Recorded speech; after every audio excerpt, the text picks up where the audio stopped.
Eh, Hari ini adalah materi terakhir terkait dengan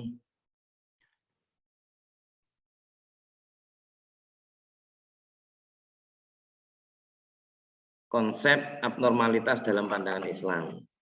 Nah, secara umum sebenarnya dalam pandangan ini ya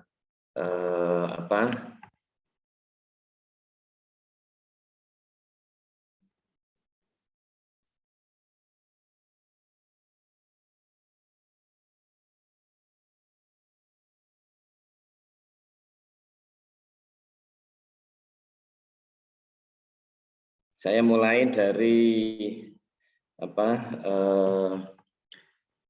pandangan-pandangan secara umum ya, tapi saya sudah tidak bahas itu, nanti langsung masuk pandangan Islam. Bahwa konsep abnormalitas itu bisa kita lihat berdasarkan aliran psikoanalisa, berdasarkan aliran behaviorisme ya, saya sudah tidak bahas ini.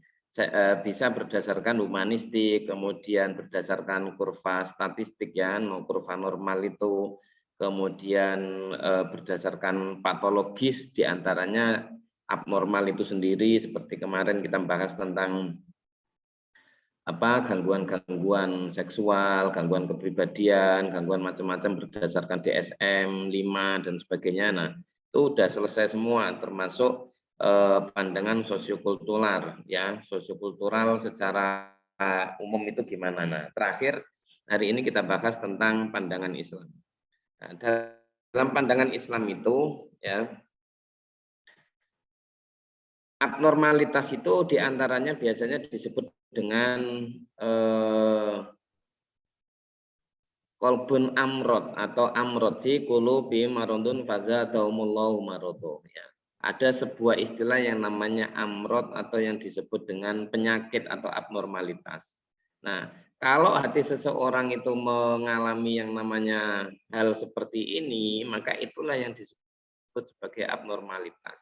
Cuma aspeknya ada 4 ya, menurut saya dari berbagai sumber ini, dan nanti bisa ditambahkan kalau ada lagi ya. Secara garis besar itu abnormalitas dalam pandangan Islam itu ketika aspek akidah ya. Yang pertama ketika aspek akidah yakni hablum minallahnya itu dia menyembah selain Allah ya, dia syirik, dia menyembah berhala, dia menyembah matahari dan sebagainya, maka itu secara akidah adalah orang-orang yang abnormal secara akidah ya. Karena inna dina indallahil Islam, agama yang ada di sisi Allah itu adalah Islam ya, agama yang diakui Allah adalah agama Islam. Dalam surah Al-Fatihah itu ada kepribadian siratal ladzina an'amta, orang-orang yang diberi nikmat, kepribadian orang-orang yang baik, orang-orang yang soleh, para nabi, para utusan, para sahabat, tabiin, salafus solihin ya, para wali-wali itu adalah orang-orang yang diberi nikmat. Kemudian orang-orang ghairil maghdub, tipe kepribadian orang yang maghdub, orang yang dibenci sama Allah. Ya, orang yang tidak disukai oleh Allah. Siapakah mereka? Kalau nggak salah itu adalah orang-orang Yahudi. Ya, itu lihat dicek di tafsir Jalalain itu insya Allah ada di sana. Nah, kemudian waladhdallin, dan janganlah kami ini ya menjadi pribadi-pribadi orang yang sesat. Nah, ya jangan sampai seperti itu. Ya. Jangan sampai tunjukkanlah kami jalan orang diberi nikmat, bukan jalan orang yang dibenci, dan bukan jalan orang yang sesat. Siapakah orang yang sesat? Ini orang-orang yang menyembah selain Allah tadi itu. Kalau nggak salah Nasrani ya di situ. Makanya secara akidah ya, orang yang berpegangan dengan Islam, orang yang memiliki iman sampai mati, sampai husnul khotimah, amin, itu adalah orang-orang yang normal. Tetapi kalau dia itu kadang-kadang kemudian ke pepohonan, kemudian lari ke makam-makam apa gitu. Nah, ini adalah secara akidah orang ini dianggap sebagai orang yang punya amrod. Dalam pandangan Islam ya, meskipun perilaku secara umumnya dia bisa nyapa orang lain, dia tidak menunjukkan perilaku yang aneh dan sebagainya. Mungkin secara sosialnya gitu. Tetapi secara akidah itu salah. Karena kan aspek ini kan banyak tuh. Kalian secara fisik sehat, tetapi kalau secara mental tidak sehat kan bisa jadi tidak sehat. Secara rohani tidak sehat kan juga bisa jadi tidak sehat. kelihatan mulutmu sehat, telingamu sehat, matamu sehat, tapi jempolmu cantengan itu kan juga salah satu bagian tidak sehat, kan gitu tuh. Sehingga bagian dari situ ada yang nggak sehat, yang nggak sehat. Motor ini bannya baru, ininya baru, tapi ternyata ada lampu sen yang mati, itu kan juga dianggap tidak sehat. Ya, bagian yang tidak sehat. Nah ini, sehingga kelihatan sih normal, tetapi secara akidah itu salah. Ini yang pertama. Yang kedua adalah aspek muamalah atau aspek sosial. Nah, ini orang akan dikatakan memiliki abnormalitas atau amrod itu ketika dia memiliki akhlakul madmumah. Ya, aspek sosialnya jelek, aspek muamalahnya jelek, ya. Bahwa secara akidah dia muslim, Pak.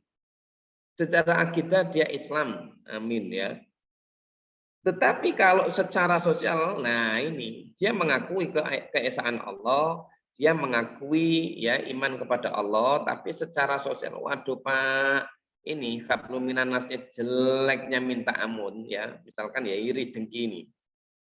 Yang beli mobil itu si Karisma ya, yang beli mobil atau yang beli kulkas itu Karisma, ternyata yang masuk angin si Ariska misalkan kan gitu. Nah ini karena si Ariska saking dengkinya kepada si Karisma, apa itu kulkas itu hasil korupsi suaminya. Nah kan gitu, itu hasil ini. Nah yang beli kulkas si Karisma, tapi yang masuk angin si tadi itu ya si Ariska kan gitu, sehingga kan tidak benar. Yang beli mobil baru itu si Ajril, tapi yang naik mobil ambulans si Rehan kan gitu, karena dia bencinya terhadap Ajril. Apa itu mobil dapat warisan? Nah, kan cek mending punya warisan daripada kamu tidak punya warisan kan gitu. Nah, ini sehingga orang itu dengkinya minta ampun mau kemana-mana, orang yang kayak gini ini kan amrod, ini kan abnormal gitu loh, ya. Orang kayak gini ini tidak perlu ditembak, udah gelundung sendiri kan gitu. Contohnya apa? Yaitu si Raihan mau ke masjid, kemudian dia tidak senang sama si Izun ya, karena dengkinya luar biasa, dikasih tahu. Dia nanya ke Ajril, bedesnya enek aku masjid. Nah ya, temennya lah bedes-bedes nih kan gitu toh. Asune enek lah, saya mohon maaf kan gitu.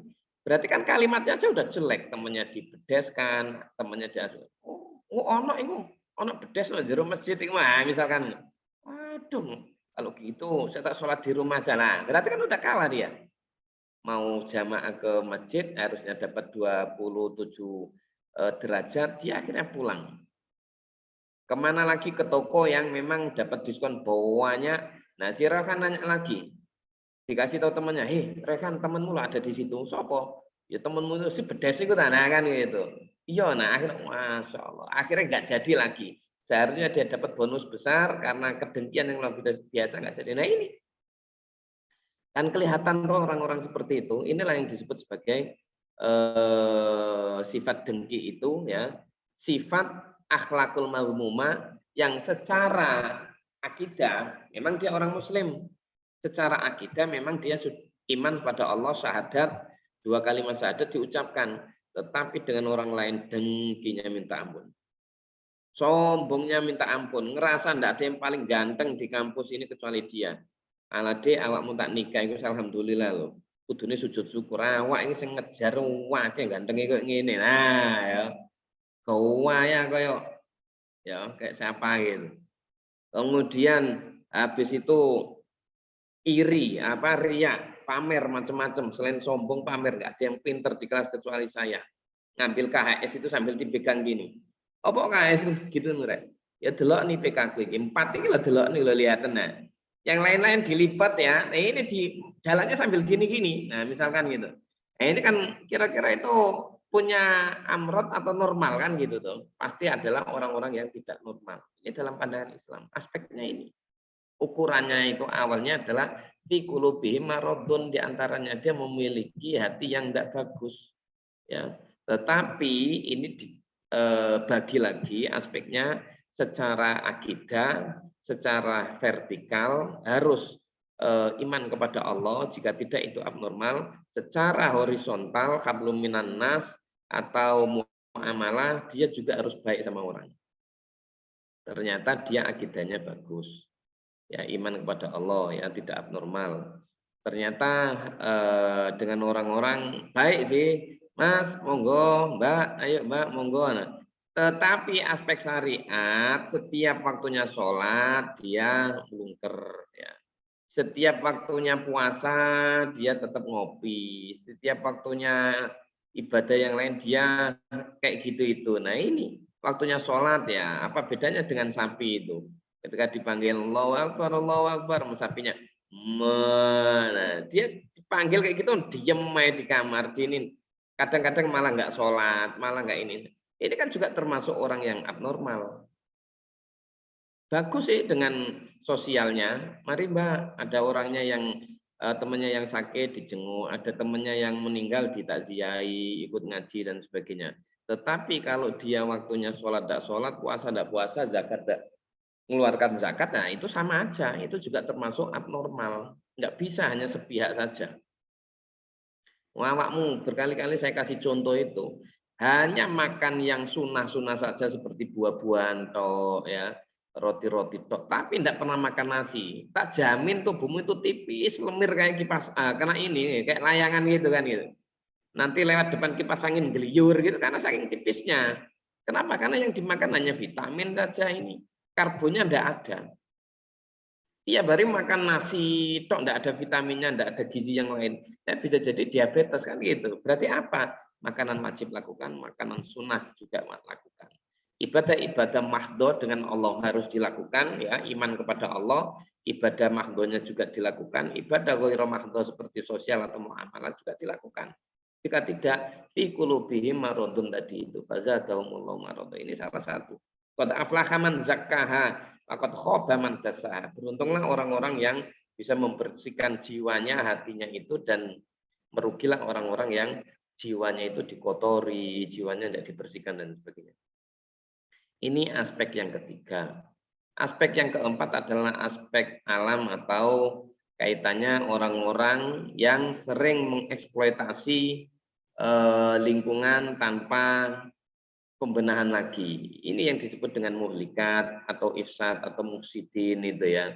Orang-orang yang ya hanya mengeksploitasi saja ya, selain mengeksplorasi, tetapi ketika dieksploitasi itu dia tidak ada penanaman lagi. Hutan setelah digundulkan malah ditanami beton ya, tidak ditanami pohon atau tumbuh-tumbuhan, ditanami gedung-gedung yang gede, ditanami tiang-tiang macam-macam itu. Akhirnya ya lambat laun kalau kalian meskipun naik kapal, awalnya kapalnya itu mau mewah bagus, kemudian ada keraknya nggak kok rawat, kok kerik dikit, kok lubangi dikit dengan dengan paku, meskipun hanya satu paku kapalnya gede, nanti tunggu aja, lambat laun juga akan pecah kapal itu dan kalian akan tenggelam semua, kan gitu. Kenapa? Karena ini termasuk perilaku abnormal, jangan gitu rek, kan gitu. Kenapa? Karena yang muncul perilaku itu akan merugikan banyak orang. Ketoke sing bolongi, sing ngelubangi kapal hanya awakmu, dan itu sekecil ini aja peniti misalkan, tunggu nanti sekecil peniti itu lah jebol itu kan gitu tuh. Meskipun kapalmu itu canggih ya atau gede kayak Titanic gitu, udah ditunggu aja kan gitu. Kenapa?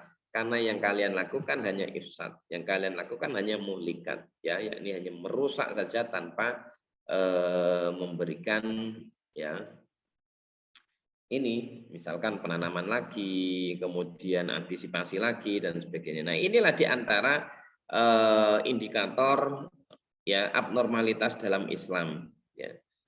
Mulai dari akidah secara vertikal, secara sosial, kemudian secara ibadah, karena itu yang dilakukan termasuk juga dengan lingkungan sekitar. Kalau itu ternyata berbeda dengan mayoritas orang muslim lainnya ya, oh dia itu awalnya muslim kemudian murtad, nah untuk bila nah, mayoritas muslim kemudian dia murtad kan jelas itu jelas abnormal ya, atau dia tetap iman Islam tetapi akhlaknya itu tidak karimah tetapi madmumah, akhlaknya tidak mahmudah tetapi madmumah dan seterusnya. Nah ini akan akan menjadi salah satu penyebab sebuah abnormalitas.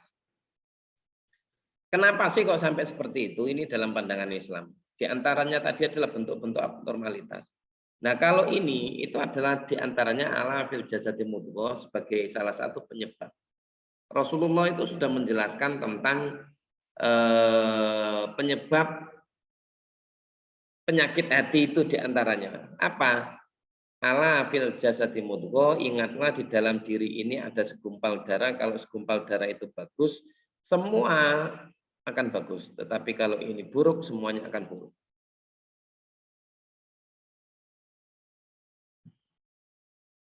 Kenapa? Karena ya contohnya gini. Kalian kalau punya sepeda motor, kemudian ngeluarin knalpot hitam, yang kalian ganti itu sebenarnya knalpotnya atau sekernya kan gitu.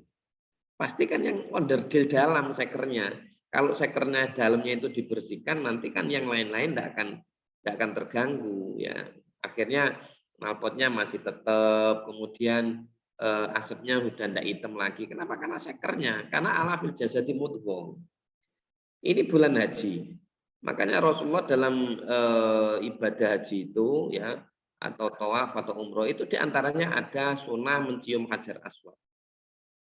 Yang bisa kita pelajari dari situ adalah Rasulullah mengajarkan pada kita, Kanjeng Nabi mengajarkan pada kita bahwa mencium hajar aswad eling oleh, nah, kan gitu.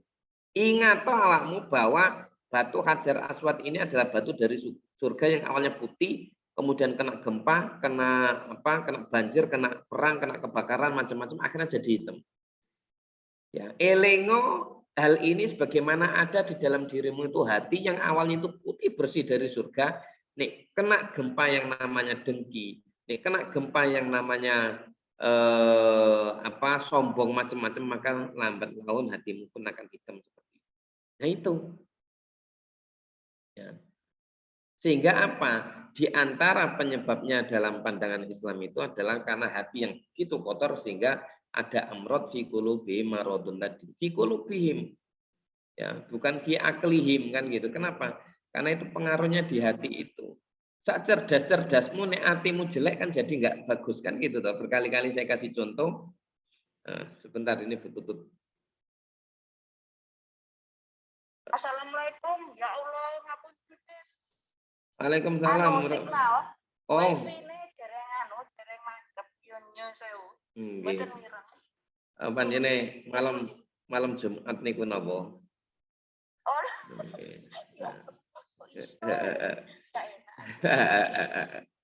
Bu Tutut. Badhe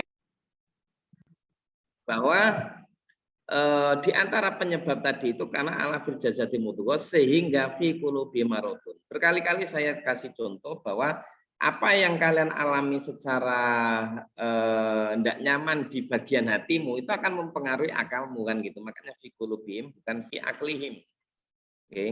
Kalau fi aklihim itu berarti kecerdasan secara ya diantaranya secara umum. Tetapi kalau misalkan hati, itulah yang pusatnya itu, sekernya tadi itu. Sering saya kasih contoh, kalian ini mau sidang skripsi, mau ujian, mau presentasi, tetapi karena hatimu sedang kacau, maka yang muncul apa? Semua materi kan hilang. Mau sidang, mau ujian UAS, ya lisan, karena begitu, lulus nggak bisa, enggak, dan sebagainya. Yang awalnya sudah hafal semua, kira-kira apa enggak kan gitu. Hilang semua. Sehingga yang muncul di situ adalah fi qulubihim maradun. Ya, fi qulubihim maradunnya itu. Ya, hatinya itu yang penting. Nah, ini diantaranya yang dijabarkan oleh Imam Ghazali itu dalam Ihya-nya, diantaranya karena ada sifat-sifat seperti sifat sabuiyah. Ya, ada sifat binatang buas. Ya. Binatang buas itu kan kalian lihat itu. Ada di antara kita yang perilakunya seperti itu, kadang-kadang ingin menghancurkan teman demi menjadi yang terbaik, tanda kutip. Ada yang pengen nyikat rivalnya atau lawan ininya ya, calonnya itu demi biar kita yang sukses. Ya. Makanya saya itu suka itu, ada foto atau meme itu bahwa orang yang sedang mendaki, kemudian narik yang atas temennya ini, kemudian celananya melorot, kelihatan pantatnya, kemudian ditulis caption, ada captionnya bahwa janganlah mencapai kesuksesan dengan mempermalukan temannya, kan gitu toh. Gitu. Kenapa? Karena gandol temennya, sebenarnya niatnya enggak mempermalukan, memang pegangan tapi kebetulan kok kena celananya melorot, akhirnya kelihatan bokongnya, ditutuplah captionnya itu kan gitu. Sehingga yang muncul janganlah mencapai puncak atau kesuksesan dengan mempermalukan temannya. Atau ada guyonan lagi itu, naik panjat pinang itu kan ya, ketika lomba-lomba itu. Janganlah seperti orang yang panjat pinang, ya kamu bisa naik ke atas dengan menginjak-injak temanmu yang ada di bawah kan gitu. Padahal itu olahraga, itu hanya mainan-mainan, tetapi caption itu perlu kita ambil hikmah. Oh iya, jangan sampai kita menari di atas penderitaan orang lain dan sebagainya. Ini namanya sabu iya.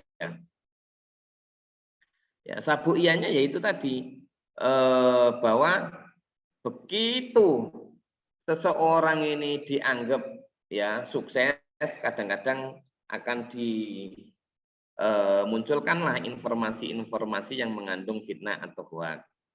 Begitu ini tidak sukses, akan diinjak-injak, itu kan sabu ya. Lihat itu, hewan-hewan buas itu kadang-kadang kan temannya sendiri dimangsakan gitu toh. Kadang-kadang tarung demi mendapatkan yang diinginkan dengan cara-cara yang tidak baik lah kalau dalam pandangan Islam, tidak ma'ruf dalam pandangan manusia. Nah ini sehingga pengaruhnya itu menjadi orang yang menghalalkan segala cara tadi itu, orang yang kasar, orang yang kejam, orang yang jahat dan sebagainya, karena ala fil jazati mudghah itu tidak diperhatikan dengan baik. Yang kedua, adanya sifat bahimia, yakni sifat binatang liar, bukan buas. Binatang liar itu binatang yang lain-lain yang tidak buas itu, di situ ada di antara kita seperti hubud dunia. Cinta dunianya luar biasa. Ini hari Jumat, ya dimintai sumbangan, di situ ada 100.000 sama 1.000. Yang dikeluarin yang 1.000 kan gitu toh. Yang 100.000 dikeluarin sih, tapi dimasukkan lagi. Nah, ini karena bahimia. Bagaimana hewan-hewan itu cuma bisa makan tok kayak sapi ya, kambing, makan tok. Habis makan kelon, habis kelon tidur. Nah, itu yang dilakukan oleh bahimia. Ketika punya makanan, bagaimana makanan itu dipegang sendiri, temennya tidak dikasih. Kalian lihat monyet itu kakinya 4 ya, semuanya 4-4-nya itu megang makanan. Kadang-kadang di mulutnya juga ada makanan. Nah, itu bahimia. Kenapa sih nggak dibagi aja ke temannya satu? Kenapa sih enggak ini? Nah, itu sebagai sifat bahimia yang ada dalam diri individu, sehingga dia merasa bahwa ya sudah, semua ini hasil karya saya sendiri, hasil jerih payah sendiri, ngapain harus bantu teman dan sebagainya. Nah ini amrot tadi itu, ini yang disebut sebagai abnormal. Ya, abnormalnya apa? Yaitu tadi ada sifat-sifat kedengkian yang luar biasa, sifat-sifat hubud dunia yang luar biasa, sehingga di situ mengganggu ya sirkulasi yang lain. Nah, awakmu soge tapi dimintai sumbangan tidak keluar, akhirnya kan ganggu toh. Ganggu apa? Pembangunan itu. Ganggu apa? Ganggu pemandangan kan gitu toh. Fotonya mobilnya bagus-bagus, baru-baru, mewah-mewah, sumbangnya ini kan mata jadi keset, jadi gak enak. Kayak gitu. Nah, kan itu. Ganggu pemandangan, ganggu pembangunan, ganggu sosial. Orang yang awalnya senang jadi tidak senang. Orang yang awalnya niatnya baik malah punya niat jelek dan sebagainya. Nah, ini namanya fi qulubi maradun. Ala fil jasadi mudghah wa in soluhat soluhat sairus jasadi itu dan seterusnya. Yang ketiga adalah adanya sifat setonia. Setonia ini sifat-sifat yang sebenarnya kejahatan-kejahatan yang dibungkus dengan kebaikan gitu ya. Ini setonia. Bagaimana musang itu bisa berbulu domba. Nah, ini namanya setonia. Si Ajril itu sih bantu si Karisma, tapi ternyata bantunya itu ada udang di atas gorengan itu gitu ya. Ya, bukan di atas batu lagi, di atas gorengan, karena nanti gorengannya dimakan semua, di atas peyeknya dimakan semua kan gitu.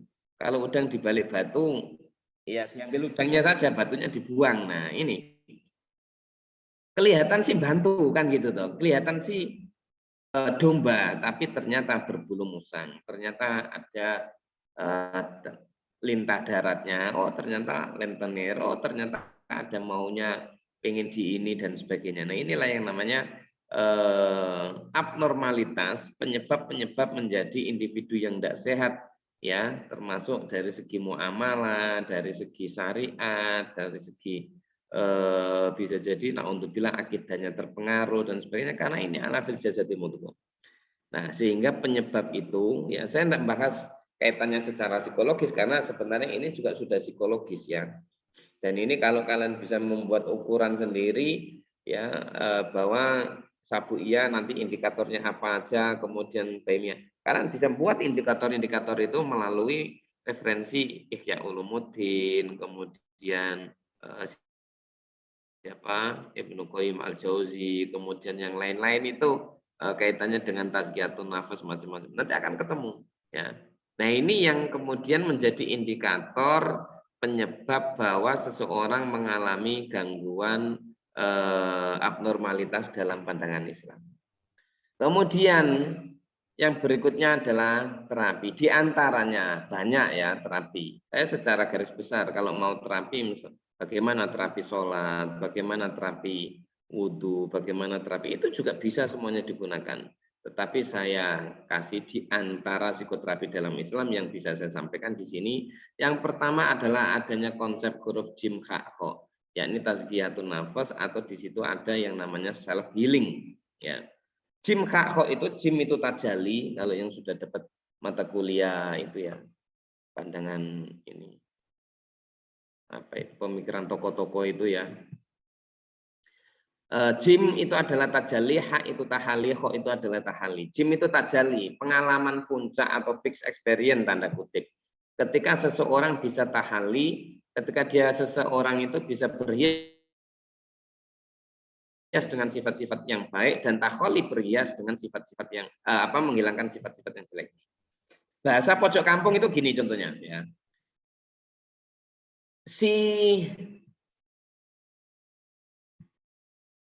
Siapa ini? Si Enggar atau si Kafka.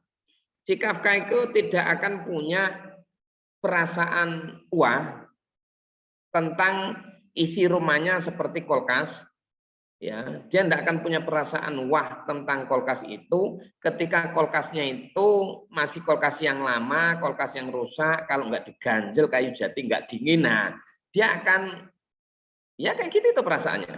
Belum sampai pada tajalli atau fixed experience. Dia akan belum mendapatkan, ya, dia tidak akan mendapatkan pengalaman yang luar biasa kalau masih punya TV, yang TV-nya itu kalau enggak dikeplak gini plok-plok-plok itu enggak keluar gambarnya. Ini. Dia enggak akan punya perasaan yang wah luar biasa ketika sofanya itu memang ada sih suara nyit ketika diduduk. Ternyata itu bukan per suara nyitnya, tapi suara anak tikus ngendon di situ semua, nah kan gitu. Sehingga kalau dia masih mempertahankan kondisi isi rumah yang seperti itu, maka dia tidak akan bisa jim tajali. Kalau dia mau tajali, maka dia harus taholi. Jim hakho. Taholi, hilangkan dulu sifat-sifat yang jelek. Hilangkan dulu kulkas-kulkas yang jelek-jelek itu. Keluarkan semua dari dalam rumahmu. Ya, keluarkan semua sifat kedengkian yang ada dalam dirimu, kesombonganmu, macam-macam itu. Nanti masukkanlah tahali, set yang baru, masukkanlah kulkas yang semua arah ada pintunya, kan gitu, ya, semua arah atas bawah, yang penting nggak bocor ketika yang bawah dibuka, gitu aja. Diisi dengan TV yang udah nggak pakai remote, ya, tetapi pakai ini, pakai omongan aja. TV nyala, nggak usah pakai gini-ginian, pakai baterai. TV mati, aku tidur, ya, mati. TV ganti bola, TV ganti TV ini, nah. Pakai omongan udah nyala, bisa mati, ya kan? Itu kan perasaan nanti akan luar biasa ketika itu diganti. Kulkas diganti yang baru, TV diganti yang baru, sofa diganti yang baru. Nah, kalau sudah diganti dengan yang baru-baru tadi, kalau yang pertama kan dikosongkan semua yang jelek-jelek, diganti dengan yang baru-baru yang bagus-bagus, maka dia akan menemukan namanya tajalli, yakni yang disebut dengan fixed experience. Oh, luar biasa yang punya rumah yang isi perabotnya kayak gini. Nah, itu perasaan yang tidak didapatkan oleh orang-orang yang tidak punya itu. Inilah yang namanya tazkiyatun nafas. Inilah yang namanya self healing, konsep huruf jim kha kho. Kalau orang sedang punya penyakit hati yang kayak gitu, itu caranya ini, hilangkan itu. Kemudian berhiaslah, maka kamu akan menemukan sesuatu yang luar biasa. Ini yang pertama. Kemudian yang kedua itu ada yang namanya konsep Al-Quran atau self-guidance. Ya. Al-Quran itu pedoman kita. Kita ini di dunia kan bagaikan mengembara di hutan belantara, atau kan gitu. Kalian bisa keluar kalau banyak bawa kompas. Kalian akan selamat nanti keluar dari dunia ini dengan baik ketika kalian punya guidance, punya pedoman yang namanya Al-Quran. Ya, saya kasih contoh bahwa ini contoh pojok kampung tadi udah cek gampang gitu ya. Saya kasih contoh bahwa gini, artis yang paling mahal itu siapa kan gitu? Pasti si A. Kenapa artis itu paling mahal? Karena dia bisa memerankan skrip itu dengan baik. Kapan dia antagonis, kapan dia itu melo, kapan dia itu jadi orang jahat, kapan dia itu jadi orang yang biasa-biasa dan sebagainya. Semua bisa diperankan dengan baik tanpa ada kendala, maka pasti dia akan menjadi artis yang luar biasa. Karena dia bisa memerankan skrip dengan baik. Kita pun itu bisa menjadi artis yang luar biasa kalau kita bisa memerankan ya guidance kita tadi, pedoman kita tanda kutip yaitu tadi ya guidance Al-Qur'an itu dengan baik ya. Kapan saya sebagai anak di Al-Qur'an dijelaskan sampai diabadikan di surah Al-Baqarah. Kapan jadi ayah di surah Luqman itu ada bagaimana cara mendidik anak. Kapan menjadi seorang istri, kapan itu masa yang akan datang, bagaimana kondisi masa lalu yang kita tidak boleh ngikuti, bagaimana kaum Gomora, kaum Sodom, kaumnya Nabi Lut, bagaimana kaumnya Nabi Soleh, bagaimana Bani Israel dan sebagainya itu ya. Sehingga yang muncul di situ adalah pelajaran-pelajaran dan jangan sampai kayak gitu. Nah, itulah yang namanya guidance. Dulu itu ada yang kayak gini, awas loh ya, hati-hati. Nanti itu akan gini, ini yang kamu siapkan. Nah ini guidance Al-Quran. Kalau kita itu memahami betul isi Al-Quran, ya tadi ada yang ruqyah dan sebagainya, ayat sifat dan sebagainya. Di dalamnya ada semua. Kalau bisa memerankan dengan baik, ya kapan jadi muslim, kapan jadi mukmin, kapan jadi muslihin, kapan jadi ya muzaki, kapan jadi musolin. Semua peran itu diperankan dengan baik, maka dia menjadi orang yang tidak akan kena yang namanya amrod, tidak akan kena yang namanya abnormalitas tadi. Kenapa? Karena guidance-nya jelas. Awakmu nih kuliah pedomannya tadi katanya sudah dikirim, ya. Makanya tadi saya bilang saya tidak tahu apakah saya yang tidak tahu atau ini pedoman akademik ya, yakni edaran ujiannya misalkan. Kalau sudah ya sudah. Kalau memang ya nanti kita putuskan, bisa jadi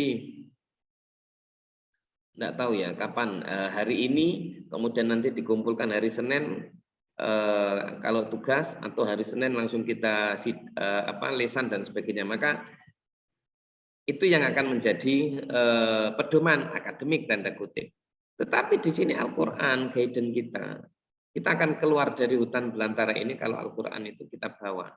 Ya, kenapa? Karena ini yang akan menuntun kita, dan kalau sudah seperti itu, oh iya sih, ternyata saya membaca Al-Quran itu banyak kisah nabi-nabi dulu yang kemudian sama umatnya itu tidak disenangi, kemudian sama kaumnya diusir dan sebagainya. Kalau kita ini sedang menghadapi masalah apa, itu loh nabi aja diuji sama Allah gitu ya. Udahlah kita disyukuri dan sebagainya. Nah, ini bagaimana kita memerankan sebagai seorang anak ketika masih punya ibu, ya ketika punya orang tua, wala taqullahuma ufin wala tanharhuma wala waqullahuma qaulan karima dan seterusnya itu. Nah, ini kalau kita terapkan dengan baik, maka akan muncullah yang namanya perasaan yang bersih. Psikoterapi kalau memang awalnya kayak gitu itu, makanya tombo hati ono 5 warnanya, diantaranya maca Quran angen-angen sak maknane itu iya. Gitu. Bahkan termasuk kalau tadi ayat sifat, ya saya tidak tahu ya si Rehan ini dia pakai kacamata karena apa, saya tidak tahu. Banyak orang yang kacamata itu faktornya karena dari kecil matanya punya masalah, kemudian punya misalkan apa namanya, pola hidup yang nggak sehat, misalkan macam-macam. Tetapi kalau menurut saya ya silakan itu silakan ya. Mungkin dia sering nge-game sambil tiduran, sering nonton TV sambil tiduran. Kalau menurut saya kaitannya dengan self guidance yang kita pakai yakni Al-Qur'an ini. Karena kita sering ya mata kita jadi kacamata, mata kita jadi minus atau plus itu diantaranya karena sering kita ya ini tidak jarang lagi, tidak tiap hari lagi, karena hampir tiap saat kita sering membaca sesuatu itu dari kiri ke kanan. Iya, Pak Nda? Yang sering kita baca itu dari kiri ke kanan. Baca WA dari kiri ke kanan, baca jurnal, materi kiri ke kanan, hampir kita jarang membaca yang dari kanan ke kiri. Apa yang dari kanan ke kiri? Kan Al-Quran itu. Makanya kadang-kadang kita tidak imbang. Awakmu coba aja lah jalan kemudian kaki kiri tok yang dibuat ini ya, lah nyiring kan gitu toh. Kayak layang-layang hilang kendali kan gitu toh. Harusnya apa? Imbang. Dari kiri ke kanan, kanan ke kiri gitu. Seharian jangan sampai tidak membaca Al-Quran. Karena apa? Karena matamu seharian ini bacanya dari kiri ke kanan terus kan gitu. Nah, inilah menurut saya tidak hanya ayat sifat, tidak hanya yang lain-lain. Anunazzilu minal Qur'ani ma huwa syifaa'un lima fis sudur itu ya, tetapi juga karena faktor tidak membaca Al-Qur'an bisa jadi keseimbangan mata kita itu berbeda. Ini yang kedua. Yang ketiga adalah konsep iya karena butuh iya karena stain. Ini adalah konsep self awareness, kesadaran diri yang luar biasa bahwa kita ini jangan pernah minta tolong kecuali sama Allah saja. Itu satu. Yang kedua, sadar diri bahwa kita hanya na'budu, kita hanya hamba. Sok-sokan merasa seperti Tuhan. Ya. Misalkan Kafka itu punya anak, Kafka itu sudah sukses ini. Kamu harus kuliah yang kayak gini kayak Bapak. Kamu harus ini. Nanti kamu akan kerja kayak Bapak, nanti dapat uang ini. Nah. Kira-kira kayak pangeran apa enggak kayak gitu itu. Itu. Kalau hanya sekedar usaha enggak apa-apa. Kalau mau kuliah monggo silakan nanti. Pokoknya pasrah sama Allah kan gitu. Itu beda dengan ketika kadang-kadang ini ikut kayak Bapak, ikut kayak ini. Kamu nanti Bapak kuliah akan di sini, nanti akan jadi ini. Kan enggak mesti. Koyok-koyok seperti Tuhan. Nah, hujan. Ya apa kok hujan ini? Harusnya enggak hujan. Kira-kira ngerasa sok kayak Tuhan apa enggak kan gitu tuh. Padahal kita hanya seorang hamba. Itu makna kedua. Sadarlah. Ojo kakean pola kan gitu tuh. Yang kuat itu hanya Allah. Ya, kita hanya menyembah sama Allah dan meminta sama Allah. Sing kuat Gusti Allah. Allah yang Maha Al-Qudrah itu kan sifat wajibnya wujud kita bagok itu. Allah bersifat wujud. Selain Allah itu Adam. Adam pakai ain itu ndak ada, hilang. Ya, Adam akan hilang. Buktinya apa? Dulu bapakmu itu ndak ada. Bapakmu ada itu kan ketika mbahmu itu mengajukan proposal malam Jumat itu kan gitu. Nah, akhirnya mbahmu nggak ada, meninggal. Adalah bapakmu sama ibumu. Akhirnya bapakmu, ibumu mengajukan proposal juga pada malam Jumat. Akhirnya lahirlah kamu kan gitu. Kadang-kadang setelah lahir kamu meninggal ini kan jadi hilang semua. Allah yang bersifat kuasa, selain Allah ajizun, tidak mampu. Nah, self awareness kayak gini inilah. Sehingga orang tidak punya kasus yang namanya amrod, tidak ada rasa sombong. Semuanya titipan Allah, hadza min fadli rabbi. Ini semua dari Allah, lihat luani untuk mengujiku, askuru am akfur, apakah saya ini bersyukur atau tidak, kan itu. Nah ini konsep tentang iya karena butuh, iya karena stain. Itu konsep kedua. Konsep ketiga itu bahasa saya kasih contoh pojok kampung itu kan redaksinya itu nak butuh dulu baru nastain kan, nyembah dulu baru minta tolong. Ini artinya apa? Ojo nuntut, mutok erek, kewajibanmu lakukan dulu. Nah, contoh sederhana pojok kampung ya tadi itu. Si Izun itu mungkin sering main ke rumah, kemudian kemarin bawain duren, kemudian pada saat lebaran dia bawain kain batik, kemudian ngasih saya, kemudian ngasih anak-anak saya, kemudian ini mau Idul Adha bawain saya sapi. Ustadz ini atau Pak damel jenengan untuk dibuat kurban keluarga. Nah, kira-kira ya ketika izin minta tolong saya, apa enggak saya bantu? Itu pertanyaannya, kan gitu toh. Yang pertama kan disuruh PDKT dulu sama Allah. Saya ini kan terkenal orangnya baik, enak Pak Jamal itu bisa dimintai tolong, gampang, kan gitu toh. Nah, sehingga ketika izin PDKT dengan saya kayak gitu itu, sering main ke rumah, sering bawa ini macam-macam, ya. Apakah ketika izin minta tolong enggak saya bantu? Ya pasti saya bantu. Kenapa? Karena dia udah sering dengan saya. Inilah. Kalau kita itu sering PDKT sama Allah, sering ibadah sama Allah, sering ini ya Allah ibadah saya, ya Allah, kula nyuwun jenengan bantu ya Allah, maka Allah akan bantu karena kita puasa sering, puasa sunat sering, ya puasa wajib hanya satu kan gitu. Puasa sunatnya sering, sholatnya bagus, amal-amal bagus. Nah kayak gitu itu masya Allah tidak bantu kan gitu tuh. Pasti dibantu. Nah itu katanya Pak Jamal enak, anakku minta bantu kok nggak dikasih. Karena Royhan yang minta bantu. Kenapa? Karena Royhan tidak pernah main ke rumah. Karena Royhan tidak pernah bawain atau ngirimin duren ke saya.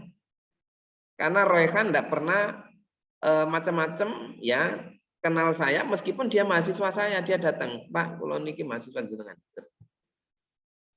Masa aku duwe mahasiswa koyo awakmu ngene rek. Nah, kan gitu jadinya saya. Orang akan bilang, "Loh, katanya Pak Jamal enakan dimintai tolong." Nyatanya saya minta tolong enggak digubris, enggak dibantu. Itu jangan salahkan kita yang enggak bantu. Jangan punya persepsi, saya sudah minta, Pak, saya sudah berdoa sama Allah, tapi tidak diijabah. Ojo punya penyakit hati yang seperti itu dengan suudzon sama Allah.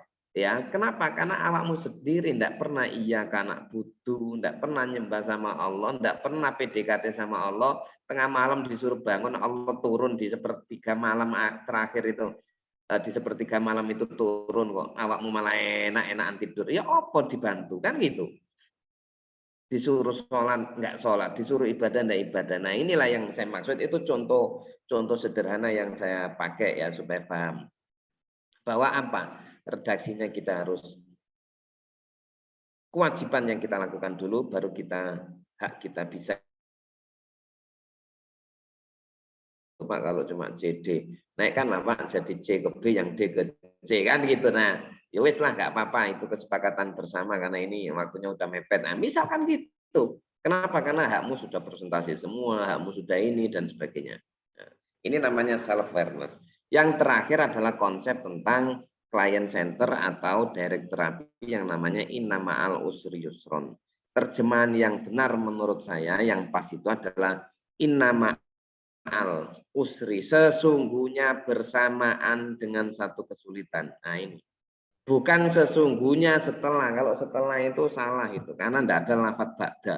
Di situ menggunakan ma'a itu bersamaan loh ya, dengan beda dengan ba'da. Kalau beda setelah ini baru ini, iya kalau setelahnya nggak jauh kan gitu toh. Tetapi redaksi dalam Islam itu luar biasa. Sesungguhnya bersamaan al usri, satu kesulitan itu. Karena itu kalimat makrifat. Ada yusron, bukan al yusron.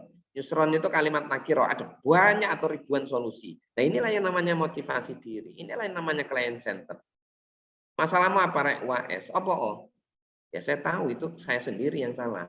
Solusinya apa? Ya dari saya. Apa? Saya akan belajar dengan baik. Nah ini namanya konsep innama al usri yusro. Direct therapy. Ini namanya client center yang bisa dilakukan supaya orang tidak punya penyakit hati yang lain.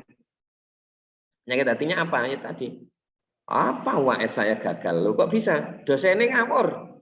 Ini cewek-cewek pertanyaannya, oh enak-enak. Nih aku pas sulit-sulit nih.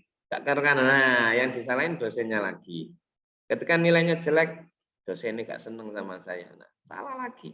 Dan itu berarti dia punya yang namanya amrod di qulubi marodun. Dia punya penyakit hati, ya kot khoba man tasah, karena dia tidak mau sadar diri, tidak mau self awareness, tidak mau client center atau direct therapy, tidak memahami guidance-nya, Al-Qur'annya dan sebagainya, sehingga muncullah penyakit-penyakit yang menjadi diantaranya aspek-aspek abnormal dalam pandangan Islam tadi. Nah itu bisa dikembangkan apa aja, masih ada banyak ya.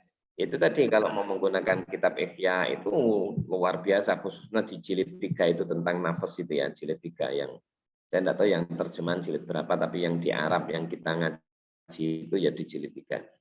Nah itu kemudian mengkaji kitabnya atau para kiai, para ulama-ulama dulu tentang ini, Nashaikhul Ibad, kemudian Wasiyatul Mustafa dan sebagainya. Nah itu kan banyak cara-cara kita untuk menjadi orang yang lebih baik, bagaimana kita berperilaku dengan tetangga, dengan orang yang lebih tua, dengan orang yang lebih muda, dengan sesama, dan seterusnya. Maka itu diantara psikoterapi dalam Islam, ya, tinggal dikembangkan sendiri. Ini menurut saya yang bisa saya sampaikan terkait dengan pandangan Islam tentang abnormalitas atau abnormalitas dalam pandangan Islam setelah kita membahas abnormalitas psikologi dengan segala kekurangannya. Makanya saya ucapkan di sini kuliah terakhir, terima kasih kepada teman-teman semuanya yang sudah kuliah 1 semester dengan saya.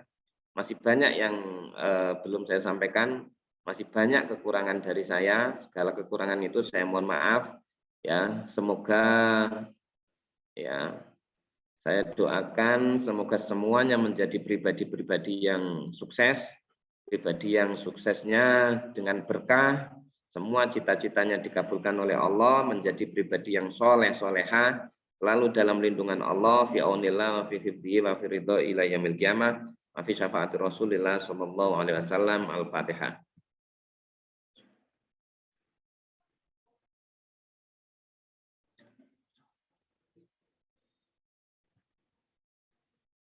Ya, yang kedua tadi saya sampaikan ya, UAS insya Allah kita lihat nanti, termasuk nanti informasinya ya, semoga sehari 2 hari ini bisa saya putuskan ya. Yang jelas silakan dipersiapkan dengan baik saja materinya dari awal sama akhir. Dan oh ya, sekaligus tidak lupa khusus ya, kadang-kadang saya membuat contoh, ada para aktor-aktor yang saya buat contoh ya, contoh jelek atau apa, saya mohon maaf, tidak ada niatan apapun kecuali hanya memang buat contoh-contoh biasa aja ya. Nah ini yang bisa saya sampaikan. Senang berbisnis dengan Anda ya, senang mengenal Anda. Nanti kalau ketemu silakan disapa saya di sana ya, karena ketemu di sini ini ya, saya mohon maaf, Izun itu saya tidak kenal itu, ketemu langsung itu ya, saya tidak kenal itu, dia ikut ngaji saya Ramadan itu, saya tidak tahu kalau dia itu Izun gitu, karena yang aslinya dengan di Zoom itu beda gitu. Baru dia memperkenalkan, kalau Izun Pak, lo Izun siapa? Kelas ini. Nah, saya baru ngeh kalau dia itu Izun gitu. Nah, makanya kalau ketemu saya monggo disapa atau main ke rumah, atau nanti iuran beli kambing dibuat itu adakah di rumah juga boleh ya. Nah, bareng-bareng saya juga urun misalkan, nah ini, atau beli sapi, kambing kurang Pak, sapi oke 1 jutaan ayo kan gitu. Nah, ada 23 sudah dapat sapi 1, 34 nah malah dapat sapi 2 kan gitu, 1 jutaan. Terima kasih, saya ucapkan sekali lagi senang ketemu kalian semua, semoga lancar UAS-nya, mata kuliah apapun, dan tetap jangan bosan-bosan menjaga etika pada siapapun ya, akhlaknya dijaga, karena akhlak itu diantaranya yang banyak menyumbang kesuksesan di masa yang akan datang. Tidak hanya sekedar transkrip semata ya, itu juga iya, tetapi akhlak itu juga jauh luar biasa menyumbang kesuksesannya. Ya itu yang bisa saya sampaikan, kurang lebihnya saya akhiri. Assalamualaikum warahmatullahi wabarakatuh. Waalaikumsalam warahmatullahi wabarakatuh. Terima kasih banyak Pak. Terima kasih Pak.